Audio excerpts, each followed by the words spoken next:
Hello students, आज हम पढ़ने वाले हैं ट्रिगर प्रेशर। डेफिनेशन देखते हैं। The pressure exerted by expanding cell membrane against cell wall of a plant cell placed in a hypotonic solution is called turgor pressure. अगर plant cell को आप हाइपोटोनिक कंडीशन में रख दो तो उसके कारण उसके अंदर पानी जाना शुरू हो जाएगा और फिर वो सेल मेम्ब्रेन को एक्सपेंड करवाएगा। और वही एक्सपेंडिंग सेल मेम्ब्रेन जब एक्सपेंड कर रही होगी तो वो सेल वॉल के ऊपर एक प्रेशर एक्सर्ट कर रही होगी एक्सपेंशन के दौरान। उसी प्रेशर को हम बोलते हैं ट्रिगर प्रेशर, क्योंकि सेल अब ट्रांजिट हो रही है और सेल जब ट्रांजिट होगी तो एक प्रेशर एक्सर्ट करेगी सेल वॉल के ऊपर। उस प्रेशर को हम बोलेंगे ट्रिगर प्रेशर। अब यहाँ पे देखो एक डिमॉन्स्ट्रेशन है। मैंने मान लिया कि प्लांट सेल मोस्टली इस कंडीशन में रहती है। वैसे तो जब पानी उसके पास रहता है तो वो हाइपोटोनिक सॉल्यूशन उसके पास रहेगा और उसके अंदर जो सेल सेप होगा तो वो ऐसा बिहेवियर शो करेगा। अब देखो, अगर प्लांट सेल के बाहर हाइपोटोनिक कंडीशन है तो सेल सेप जो होगा वो हाइपरटोनिक हो जाएगा in reference to hypotonic solution. अगर हाइपरटोनिक हो गया है सेल सेप तो आपको पता है वहाँ पे कंसनट्रेशन ऑफ सॉल्यूट ज़्यादा है। अगर कंसंट्रेशन ऑफ सोल्यूट ज़्यादा है तो वहाँ पे ऑस्मोटिक प्रेशर ज़्यादा होगा, क्योंकि osmotic pressure directly concentration of solute पे डिपेंड करता है। तो यहाँ पे कंसंट्रेशन ऑफ सोल्यूट ज़्यादा होने से ऑस्मोटिक प्रेशर सेल सेप में ज़्यादा है। अगर वहाँ पे कंसंट्रेशन ऑफ सोल्यूट ज़्यादा है और यहाँ पे सोलवेंट कम होगा, इसका मतलब सोलवेंट कम होगा तो वहाँ पे डिफ्यूजन प्रेशर कम होगा। ये हाइपोटोनिक के रेफरेंस में बात हो रही है सारी। अब हाइपोटोनिक सॉल्यूशन की बात करें, वहाँ पे कंसंट्रेशन ऑफ सॉल्यूट कम है तो वहाँ पे ऑस्मोटिक प्रेशर कम होगा। और अगर हम यहाँ पे सॉल्वेंट की बात करें तो यहाँ पे डिफ्यूजन प्रेशर सेल सेप के मुकाबले ज़्यादा होगा।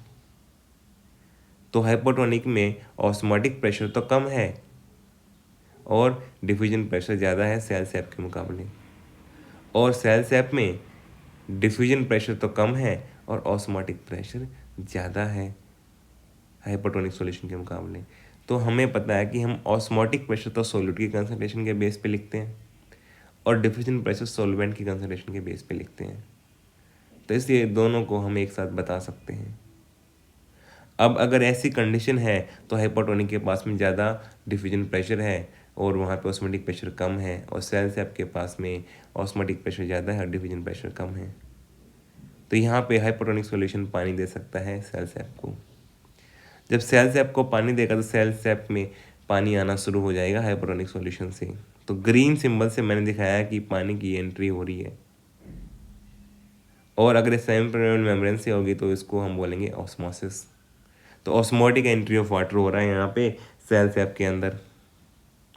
जब ये पानी अंदर जाएगा तो ये इसकी फ्री वाटर मॉलिक्यूल्स का नंबर बढ़ा देगा। कैसे? अब देखो, हाइपोटोनिक में फ्री वाटर मॉलिक्यूल्स सेल सेप के मुकाबले ज़्यादा थे। यही तो कंपैरेटिवली हम बात कर रहे हैं कि डीपी ज़्यादा है, डिफ्यूजन प्रेशर हाइपोटोनिक का ज़्यादा है, मतलब फ्री वाटर मॉलिक्यूल्स वहाँ पे ज़्यादा हैं और सेल सेप में फ्री वाटर मॉलिक्यूल्स कम हैं। यही डिफरेंस जो है यही ड्राइव कर रहा है इस वाटर के मूवमेंट को, फ्री वाटर मॉलिक्यूल्स का नंबर का डिफरेंस। अब फ्री वाटर मॉलिक्यूल्स जैसे पानी अंदर आना शुरू हुआ ऑस्मोसिस के द्वारा सेल सेप में बढ़ने शुरू हो गई। मतलब जो कमी थी फ्री वाटर मॉलिक्यूल्स की, क्योंकि अंदर सोल्यूट ज़्यादा था तो वहाँ पे फ्री वाटर मॉलिक्यूल्स की कमी ज़्यादा हो रखी थी। तो इसलिए अब फ्री वाटर मॉलिक्यूल्स की जो वहाँ पे नंबर बढ़ना शुरू होगा तो वहाँ पे धीरे धीरे करके ऑस्मोटिक प्रेशर का इफेक्ट कम होना शुरू हो जाएगा और डिफ्यूजन प्रेशर बढ़ना शुरू हो जाएगा। क्योंकि जैसे फ्री वाटर मॉलिक्यूल्स बढ़ते हैं तो डिफ्यूजन प्रेशर बढ़ता है और ऑस्मोटिक प्रेशर कम होता है, क्योंकि ऑस्मोटिक प्रेशर सोल्यूट के कारण होता है। सोल्यूट का इफेक्ट कम हो जाएगा फ्री वाटर मॉलिक्यूल्स अगर बढ़ेंगे तो ये ऑस्मोसिस के द्वारा धीरे धीरे पानी जाना शुरू होगा और ये वहाँ पे डिफ्यूजन प्रेशर को बढ़ाएगा फ्री वाटर मॉलिक्यूल्स के बढ़ने के कारण, और सोल्यूट का इफेक्ट कम हो जाएगा। मतलब डिफ्यूजन प्रेशर का इफेक्ट तो बढ़ेगा और ऑस्मोटिक प्रेशर का इफेक्ट कम होना शुरू हो जाएगा। इस कंडीशन में सेल बन जाएगी पार्शली ट्रांजिट सेल। अब ये ट्रांजिट बनने के कारण में यहाँ पे एक प्रेशर लगेगा, जो कि मैंने रेड कलर की सेल मेम्ब्रेन दिखाई है प्लांट सेल में। उसके ऊपर देखो एक फोर्स लग रहा है आउटवर्ड डायरेक्शन में टुवर्ड्स द सेल वॉल।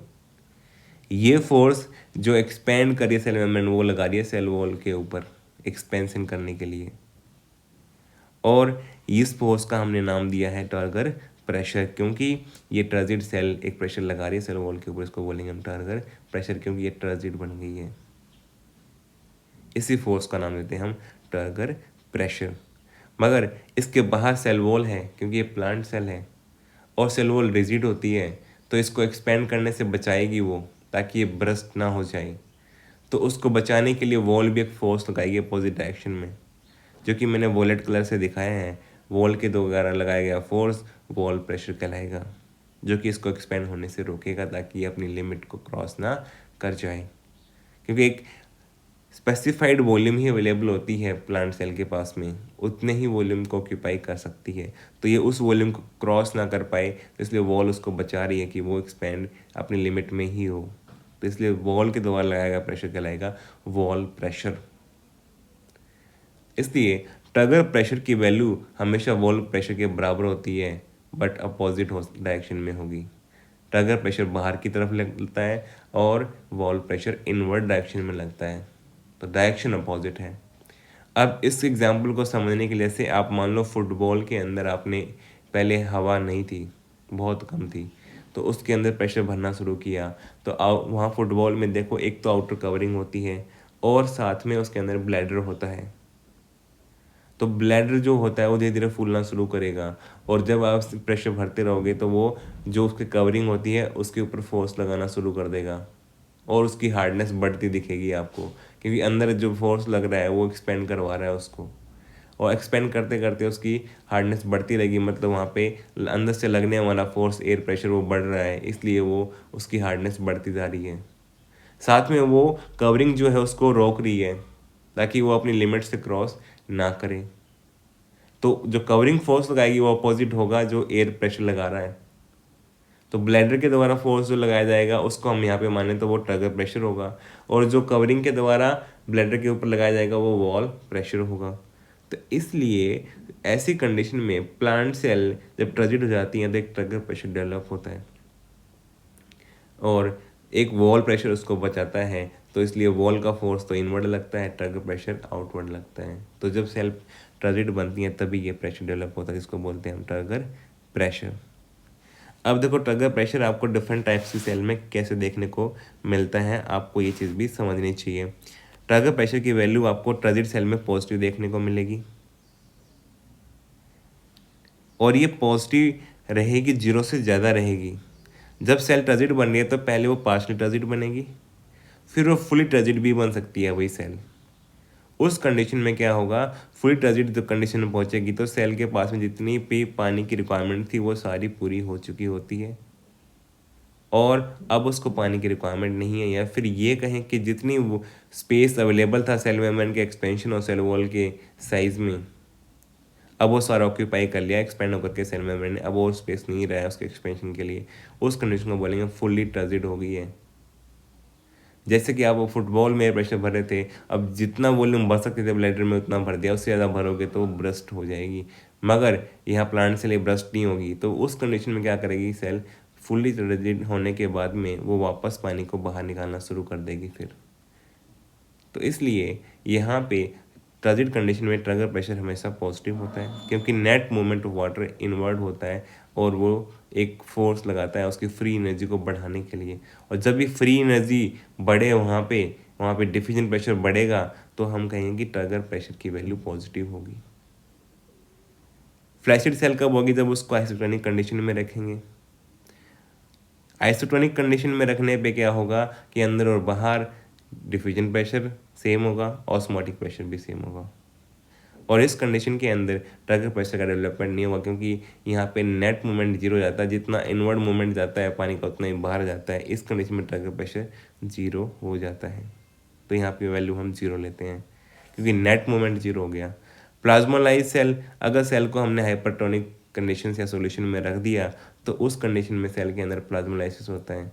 अब सेल से आपका पानी बाहर आना शुरू हो जाता है हाइपरटोनिक कंडीशन होने की वजह से, और उस कंडीशन में अगर नेट लॉस ऑफ वाटर होगा इनसाइड ऑफ सेल से आउटसाइड, तो उसके कारण turgor pressure less than zero होगा, नेगेटिव हो जाएगा।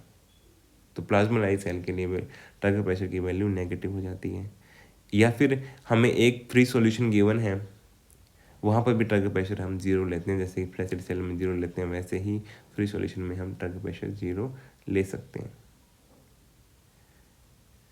सिग्निफिकेंस,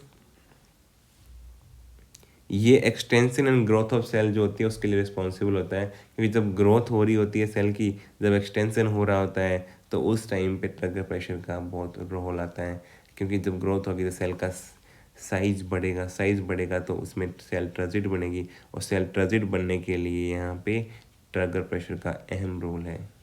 तो इसलिए जब भी ग्रोथ होगी सेल की तो वहाँ पे आपको ट्रगर प्रेशर देखने को मिलेगा। तो इसका इम्पोर्टेंस ये है कि जब से आपको कभी भी जो प्लांट सेल्स हैं अगर आपको फुली भी दिख रही हैं, ट्रांजिट दिख रही हैं, तो वो इसी कारण की ट्रगर प्रेशर उनके अंदर डेवलप हो चुका होता है। यही इसका अहम रोल है प्लांट्स के लिए। तो इसलिए आपसे उम्मीद कर रहा हूँ कि आपको ये चीज़ समझ में आई होगी। ये इम्पोर्टेंट टॉपिक है ट्रगर प्रेशर, ये काफ़ी काम में आता है। जब आप आगे पढ़ेंगे तो आपको ये हर जगह कहीं ना कहीं मेंशन किया मिलेगा ट्रगर प्रेशर। तो इसलिए उम्मीद कर रहा हूँ कि आप बच्चों आपको ये सब समझ में आया होगा। आप कॉन्टीन्यूसली नए नए वीडियोस के लिए चैनल को सब्सक्राइब कर लो, वीडियो को लाइक करना, अपने फ्रेंड्स के साथ भी शेयर करो। आपको यहाँ पे बहुत सारे स्टडी से रिलेटेड वीडियो देखने को मिलेंगे और आपकी तैयारी को बहुत फ़ायदा होगा नीट के लिए। Thank you for watching this video.